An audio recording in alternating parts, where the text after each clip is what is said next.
est-ce qu'on va réussir à bien prier à Rosh Hashanah? Comment on va faire pour que nos prières, elles montent très haut? Il dit, c'est marqué dans le pasuk, Dafaknu delatecha, Rahum vechanun. Dans les slihot, on dit ça.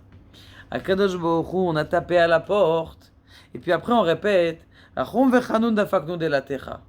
C'est marqué dans les tfilot. Vraiment, c'est ce que tu répètes deux fois. Ça, comme ça, hein, des slihot qu'il y a chez nos frères Ashkenaz. C'est marqué là-bas, deux fois tu répètes. Comment ça c'est que deux fois tu répètes? Il dit, le Rav Shalom Shvadron, le Maguide de Jérusalem, quelque chose d'extraordinaire. Il dit, quand vient un pauvre qui te tape à la porte,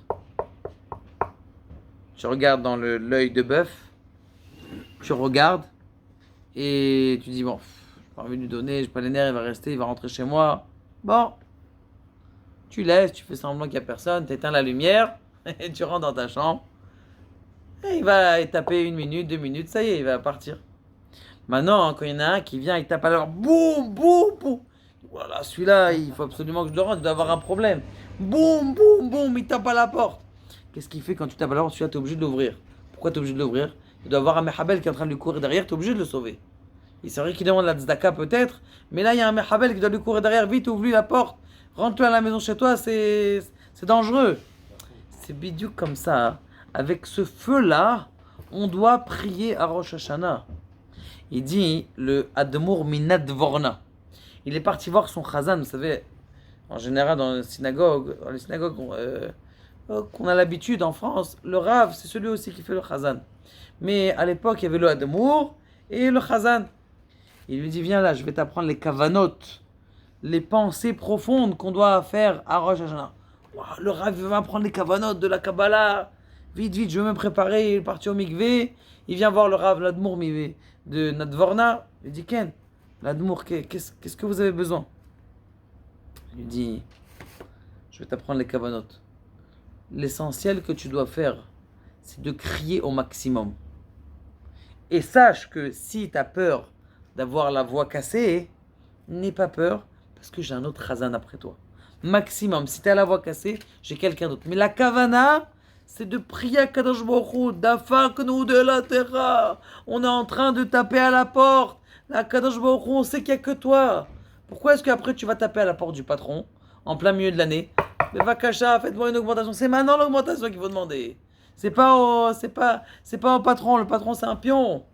Et là, qui te demande l'augmentation? C'est à Kadosh Baruch Hu. Tu dois lui demander.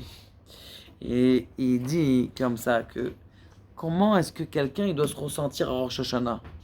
Essaye d'imaginer que tu es dans un désert.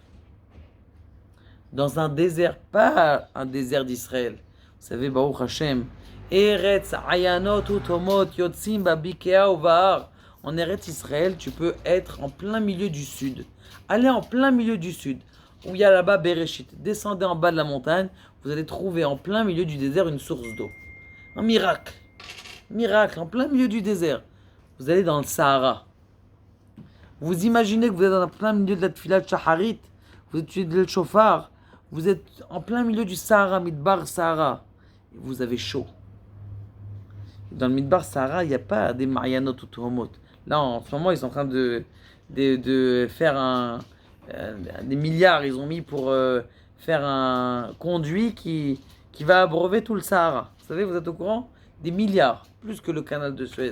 Ils n'ont pas encore fini, ça fait depuis 1980 et quelques qu'ils ont commencé ce projet-là.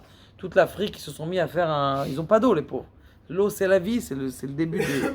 Maintenant, tu dois t'imaginer que tu es en plein milieu du désert du Sahara, où il y a comment on appelle ça? Où il y a de l'eau. Où il y a de l'eau. Au contraire, où il n'y a pas d'eau. Maintenant, tu es en plein milieu du désert du Sahara. Où tu vas demander de l'eau?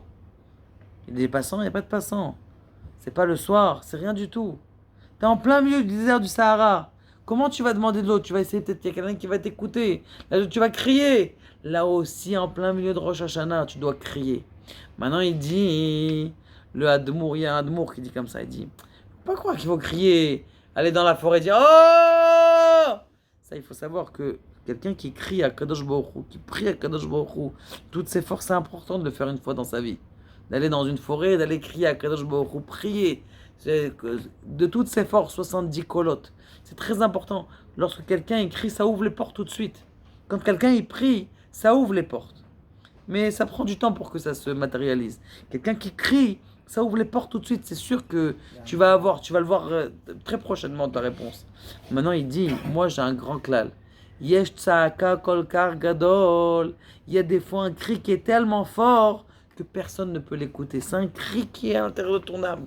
Essaye d'imaginer que c'est vrai que tes rues de la, je sais pas moi, dans la synagogue à Klita Shalosh, ou que tu es à la synagogue de Jérusalem, ou que tu es à la synagogue de, je sais pas moi, en plein milieu de Paris à la Victoire, et tu es en plein milieu, tu peux pas crier, c'est pas beau, tu vas pas commencer à crier en plein, mais tu peux crier dans ton cœur, tu t'imagines, tu es en plein milieu du Sahara, et tu hurles à Kadosh Baruch Hu, je veux me rapprocher de toi, je veux que tu me donnes aussi toute la parnassa que j'ai besoin pour rapprocher mes enfants, pour leur apprendre la meilleure éducation. Ça, il faut apprendre à être boher, à être bouillant chez Kadosh Baruch Hu. Si quelqu'un il est bouillant chez Kadosh Baruch Hu, ces tfilotes elles sont acceptées. Il va avoir Elo, il va avoir le feu dans son cœur et toute son année elle va passer chalak. Pourquoi? Parce qu'une fois que tu t'es arrangé avec le boss, chez la boss, le patron des patrons, le grand patron, alors après les petits boss, les gens qui sont autour de toi, ils vont aller très bien. Baruch Adonai, les Olam.